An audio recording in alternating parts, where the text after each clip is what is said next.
जिसके ऊपर 36 केस है उसका भी इनकाउंटर करवा देते, जिसके ऊपर एक केस है बेगुनाह उनका भी इनकाउंटर करवा दिए हैं ये लोग।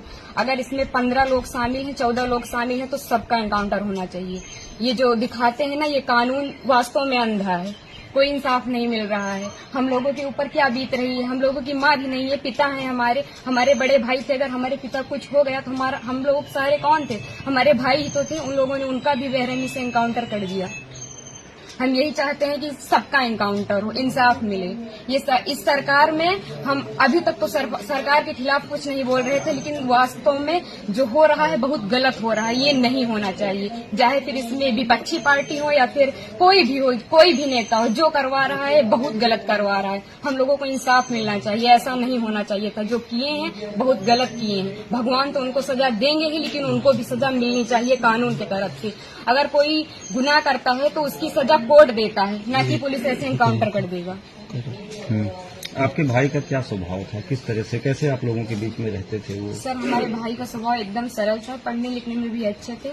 हम लोगों के साथ एकदम फ्रेंड के जैसे बिहेवियर उनका था, और गए थे तो बात भी होती थी, और हम लोगों से बहुत ज्यादा उनको लगाव स्नेह था, जैसे कि हर एक भाई बहन में होता है।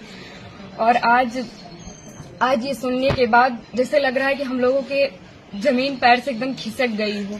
जो कानून ने किया उनको ऐसा नहीं करना चाहिए। अगर वो मिल गए थे, झूठी दिखा रहे हैं कि फायरिंग हुई, मुठभेड़ हुआ। अगर कोई छिप रहा है डर की कि हमारा एनकाउंटर न हो जाए, तो ये झूठा अफवाह क्यों फैला रहे हैं कि फायरिंग हुई, मुठभेड़ हुआ? कुछ नहीं हुआ। उसमें फिर पुलिस को भी मरना चाहिए था ना, पुलिस का एनकाउंटर क्यों नहीं हुआ? आखिरी बार कब आए थे आपके भाई? आखिरी बार 3 जून को आए थे, 4 जून को उनका टिकट था, वापस चले गए थे सूरत, वहीं रहते थे। तो क्या एक साजिश तहत आपके भाई की हत्या हुई, एसटीएफ ने कराया? और इसमें जो बिपिन सिंह है और जो विनय शुक्ला हैं, वो हमारे घर पे आए थे, 3-4 बार आए थे, और हमारे भाई पढ़ाई करते थे। अभी तक हम ये सब बयान नहीं करना चाहते थे, लेकिन अब हम एकदम सच्चाई बता रहे हैं।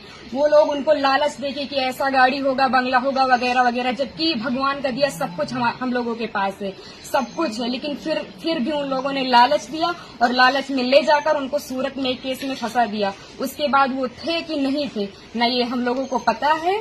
ये तो सिर्फ जिन लोगों ने करवाया उनको पता है, बिपिन सिंह और विनय शुक्ला को, और या तो भगवान को पता है वो सच था कि झूठ था। अब तो इनकाउंटर कर ही दिए हैं, जीवित तो कर नहीं सकते हमारे भाई को। बस हम ये चाहते हैं कि जिन्होंने इनकाउंटर किया उनके ऊपर केस होना चाहिए, कि अगर कोई गुनाह होता है तो उसकी सजा कोर्ट। धर्मराज सिंह नाम है मेरा, ग्राम सभा जनापुर, थाना मोहनगंज, तहसील दुलई, जिला अमेठी। अनुज प्रताप सिंह मेरा लड़का था, उसका सूरत में सिर्फ एक ही केस था, और बाकी सुल्तानपुर में नाम था। पुलिस ने उसको इनकाउंटर करके मृत घोषित कर दिया। हम लोगों को कोई भी जानकारी है इस विषय में नहीं। लास्ट में गांव में कब आया था?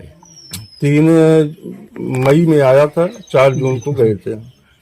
एक व्यक्ति, सरकार लगातार जो है विपक्ष हमलावर था सरकार पर कि एक जाति विशेष को टारगेट किया जा रहा है, इनकाउंटर किया जा रहा है। चलो, अखिलेश यादव जी का इच्छा तो पूरी हो गई, कम से कम ठाकुरों का इनकाउंटर